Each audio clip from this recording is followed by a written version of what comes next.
we do have a warning for us to give to everyone, not about anything that you guys have done, but about something that's taking place out in the wider world. Words kind of fail me. This guy, as I'm sure a lot of people are aware, burst onto the scene a couple of years back, and effectively his modus operandi is one whereupon he looks around the freedom movement, looks at what people are trying to do or are advertising, and then claims their adverts or their goals as something which apparently has been achieved. And he then adopts that as his own achievement and then turns it into what he calls a 100% track record. Now, it's just completely out there. The line of thinking is just irrational. But a couple of years back, well, 2019 in actual fact, he launched what was called Mortgage Free by advertising quite clearly a mortgage elimination service where he claimed he could write off mortgages and do an indemnity claim to claw mortgage payments back. That's what he was doing, mortgage indemnification claims. After a year or so, when he came to my attention and I started outing this guy, because what he was offering was, quite frankly, obviously to me, a load of rubbish and a load of baloney. Despite claiming a 100% track record of success, it quickly became evident that he had no success and he had to backtrack because he was being called out. And in 31st of May last year, he had a meeting with his management team where he admitted what he had been offering was false. And by August last year, so even though he admitted it, he couldn't do it, he carried on advertising it for 3 months. And then in August 22, he pulled the service. He's changed his services, but last week he launched it again. He's launched his mortgage write-off service again through Mortgage Free, which he's now advertising is a trading style of Senj Limited based in the Seychelles. That was the case in 2019. Senj, as far as we're aware, then closed and Mortgage Free became a trading style of Matrix Freedom. And Matrix Freedom has changed its status a few times, but now Mortgage Free is now a trading style of Senj again. We don't even know if Senj even exists in their world as a limited company anymore. So he's now advertising this 100% track record. And we listened to a recording of his presentation from Wednesday last week. And what he's basically relying on is he claims that he spoke to someone who has been working on mortgage write-offs for about in excess of 8 years. But when he was questioned as to how much success there'd been, he said 1 case. Now, in law, once is an accident, twice is a coincidence, 3 times is a pattern. In other words, to have a track record, you're going to have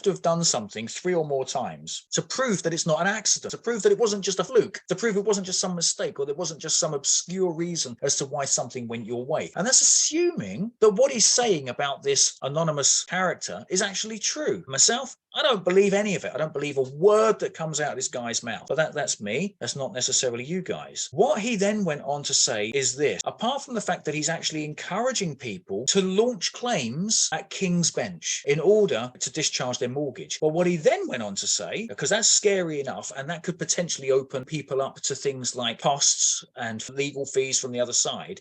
What he's now suggesting in the same breath was that if you can't afford to pay his fees, he's now suggesting that you do a direct debit indemnification claim on your current mortgages. On this email that went out last week, he's now saying you can do a direct debit indemnity claim on past mortgages and on council tax payments in order to pay his fees to get rid of your existing mortgage. He's now also claiming that the direct debit indemnity claims has got a 100% track record. And anyone who has actually tried a direct debit indemnity claim, you'll realize that, yeah, you might get the odd one goes through, but we know that they put up a fight. And we know there's definitely not a 100% track record. And I've got a guy here who's done one and had one rejected. So that in itself automatically proves that there's not a 100% track record. It's just the same verbiage that he comes out for everything. Everything he's ever done apparently is a 100% track record, including, I would add, losing people money. He's got a very good track record of doing that. Just under £500 million of investors or punters' money he has lost. Visit the matrixfreedomreview.com website. You will see that the Matrix Freedom Victim Support Group has gathered multiple intel from around the internet dating all the way back to 2010. Now, between 2001 and 2009, Stamp himself admits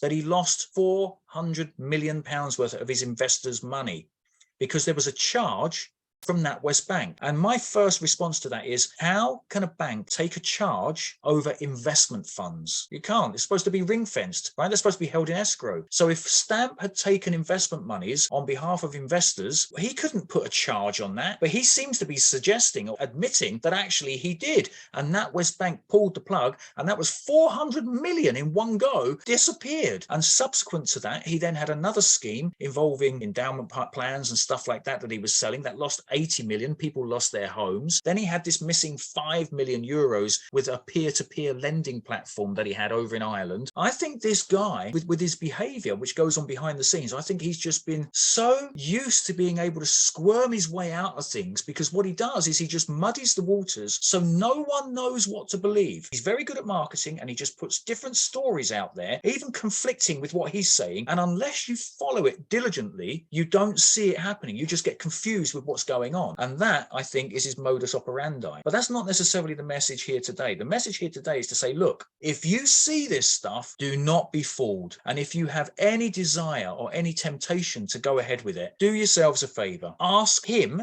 personally to show that he personally has actually conducted any direct debit indemnity clawbacks on his past mortgages, because I'll wager he hasn't. He's never done any of this stuff himself, which is why he boldly sits there and claims 100% this, 100% that. It's just complete fabrication. It's complete BS. It's blue sky marketing. It's out there. So do yourselves a favor. Do not fall for this stuff, because he is seriously going to cause some people some damage. And I can tell you, if he gets people to claw back their live mortgage account payments, one of two things is going to happen. Mark my words. They are either going to freeze the bank account of the member or the customer, possibly drag them to court, and then the customer will incur legal costs on top. Or if they're unable to do that, they will file for repossession, because that's exactly what I would do. They'll be spitting blood. And what are the council going to do about it? What do you think they're going to do about it? Seriously. So this guy is a prize joker, in my opinion. He's out to cause people trouble, and I believe it's because he's not turning over what he wants to be turning over in order to achieve what he wants to achieve, which I think is actually to run off with however many millions. He's now got to the point, I believe, where he's basically saying, I don't give a crap. I'm just going to destroy it all, tear it all up, get as much money out of it as I can, and then disappear. So just be warned, people. Just be warned.